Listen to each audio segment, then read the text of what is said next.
Ayer se dio a conocer la información sobre la pobreza en México. Esta es una información que cada 2 años da a conocer el Consejo Nacional de Evaluación de la Política de Desarrollo Social. Nos muestra un panorama que me parece interesante. Sube el número de pobres, el número nominal, aunque baja la participación entre la población, esto por el incremento en la población.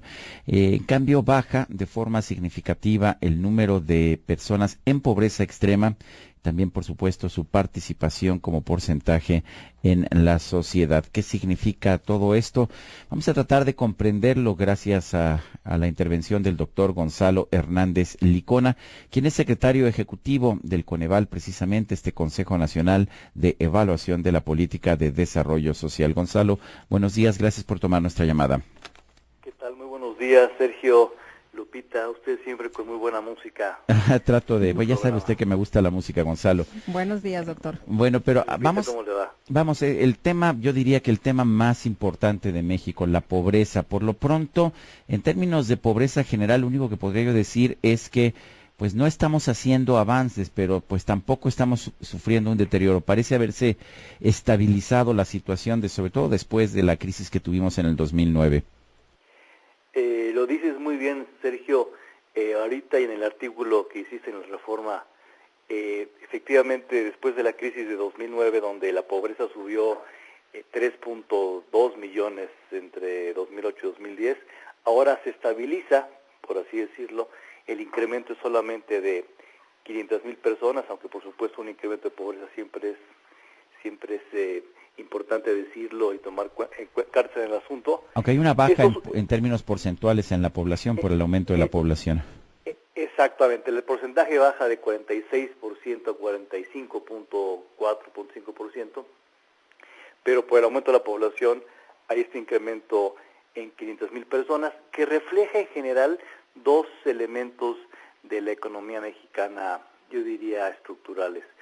Este incremento en la carencia de acceso a la seguridad social, que no es otra cosa que un incremento en la informalidad, y un incremento en la población con ingresos bajos. Sigue siendo un talón de Aquiles para la economía mexicana la falta de empleos suficientes, la falta de crecimiento económico, que nos pega en muchas áreas, incluyendo la pobreza. Esa es la parte de la pobreza general. Pero en la pobreza extrema vemos un avance insignificativo, ¿no es así? Al mismo tiempo, Sergio, vemos que en la pobreza extrema tenemos una reducción de casi 1.5 millones de personas en estos 2 años.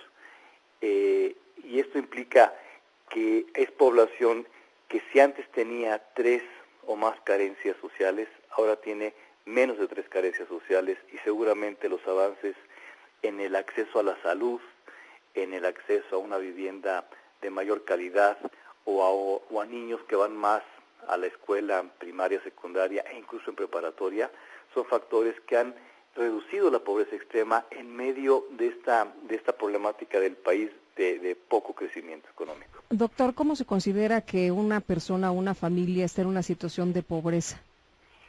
Es pobre, Lupita, quien tiene una o más carencias sociales en educación, en salud, en seguridad social, en alimentación, y además tiene ingresos por debajo de los 2.300 pesos por persona al mes en áreas urbanas, o 1.490 por persona al mes en áreas rurales. Esa es la población en pobreza, que sufre tanto un problema de ingresos como una o más carencias sociales. Esos son los 53.3 millones en el año 2012.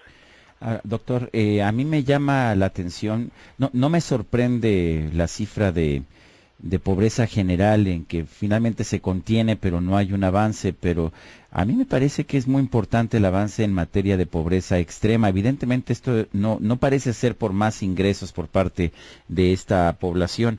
¿Sí funcionan los programas sociales? Bueno, parecería que hay cosas que funcionan.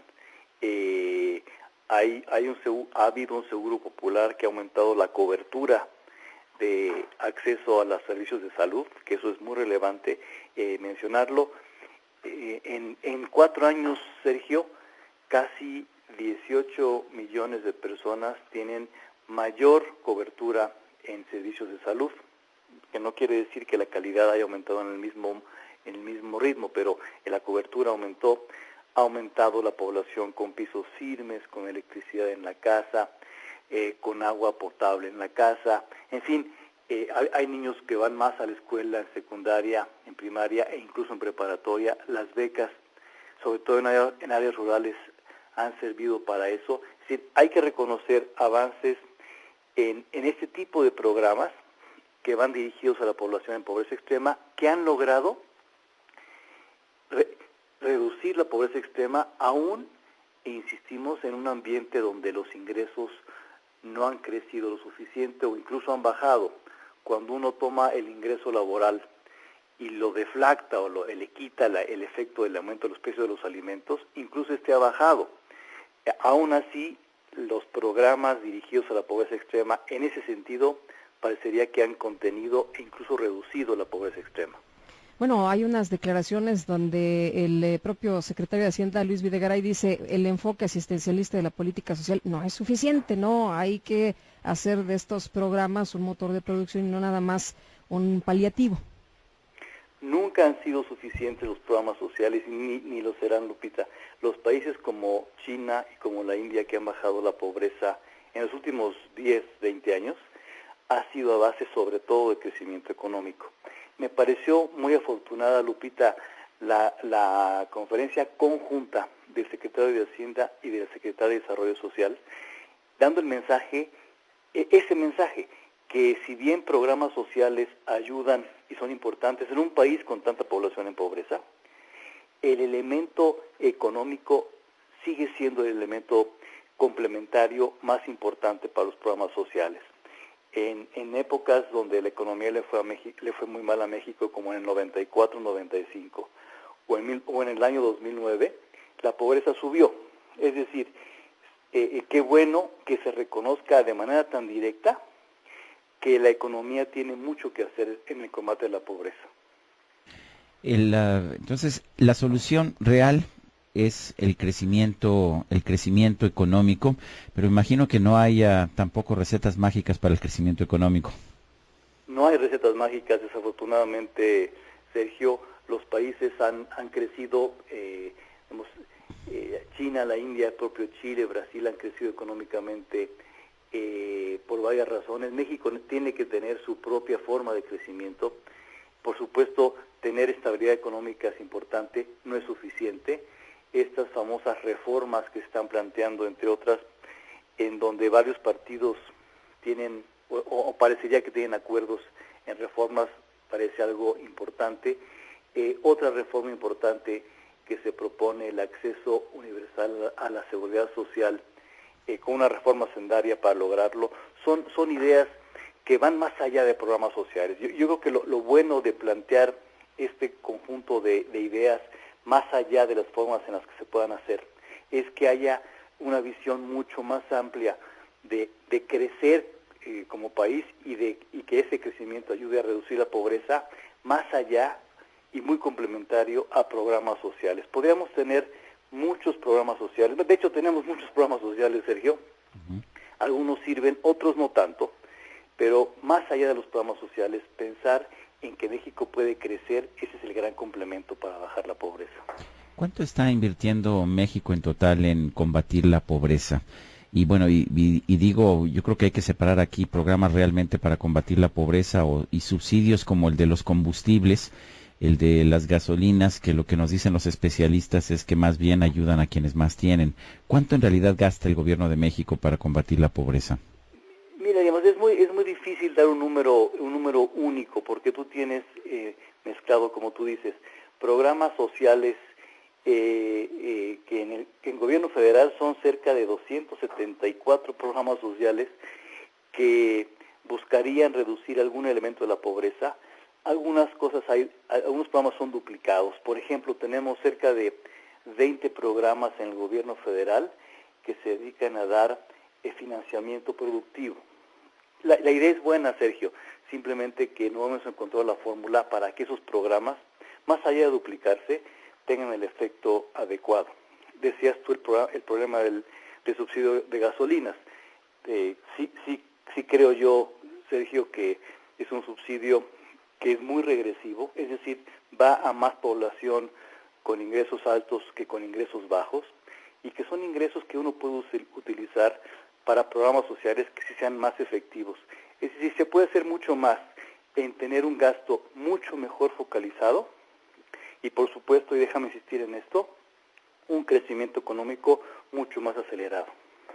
Doctor, ¿dónde seguimos teniendo a los más pobres en nuestro país? ¿Seguimos reportando los mismos estados de siempre? Mira, Lupita, efectivamente hay los estados de porcentajes altos de pobreza, siguen ahí, con cambios importantes, pero Chiapas es un estado con alto índice de pobreza, Puebla, Guerrero, Oaxaca. Sin embargo, hay que reconocer que, por ejemplo, en Chiapas, en Oaxaca, la pobreza tuvo reducciones importantes, en Veracruz también. Eso no quiere decir que dejen de ser pobres, sí quiere decir que en estos 2 años algún elemento, sobre todo de política social, se hizo mejor.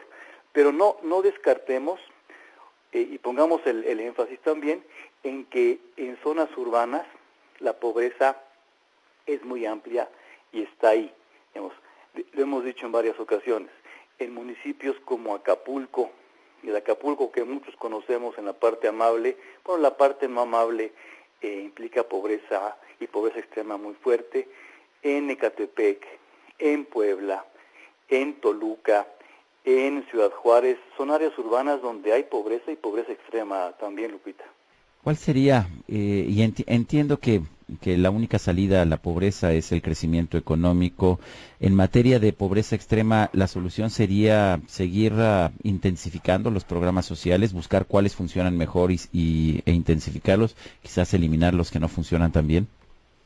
Esa es una vía, Sergio, sin duda, el seguir haciendo mucho mejor el gasto, haciéndolo mucho más efectivo. Esa es parte de lo que uno busca, y el Coneval está ahí en buena parte para eso, para que la información, no solamente de medición de pobreza, sino de evaluación de programas, se utilice para hacer un gasto mucho mejor. Hay mucha tela de donde cortar, en el buen sentido de la palabra, Sergio, para hacer un gasto mucho más efectivo. Hace falta, por supuesto, también mucha coordinación en los 3 órdenes de gobierno, porque si hay 273 programas sociales federales, hay cerca de 2.300 programas sociales en los estados, lo cual implica que se puede hacer mucho más, incluso con el mismo presupuesto. Otro reto que también ha sido estructural en los últimos años, déjame decirlo así, es la volatilidad en el precio de los alimentos. Un dato, entre 2010 y 2012, la inflación acumulada fue de cerca de 8.2%. El incremento en el precio de los alimentos fue de 17%, más del doble que la inflación promedio, y eso afecta, por supuesto, el poder adquisitivo de los ingresos laborales de la población. Son elementos que, si bien no es vía un programa social con el cual se puedan mejorar, hay que tener cuidado en ese aspecto también. Doctor, se habla mucho de que este país necesita reformas y que con las reformas vamos a cambiar la situación en México en muchos aspectos, entre ellos el económico. ¿Esto podría ocurrir en nuestro país efectivamente? ¿En otros países ha ocurrido lo mismo? Yo quisiera ser, Lupita, optimista y pensar que sí se puede, que sí podemos como sociedad mexicana, como partidos políticos, tener acuerdos suficientes para cambiar las cosas que en otros países han cambiado. La calidad educativa que en Corea, por ejemplo, Corea del Sur, ha sido algo tan importante, en Irlanda algo tan importante, las reformas en donde se puede hacer un uso mejor de la energía, unas finanzas públicas que puedan financiar, por ejemplo, una idea que ha estado ahí por algunos años, yo diría, este acceso universal a la seguridad social, financiado de manera diferente. Son ideas que México las ha planteado ya y que sí le podrían dar al país un cambio estructural que se requiere sin duda. Yo quiero pensar de manera optimista, Lupita, que en México también lo podemos hacer. Doctor Gonzalo Hernández Licona, secretario ejecutivo del Consejo Nacional de Evaluación de la Política de Desarrollo Social, el Coneval. Gracias por esta conversación.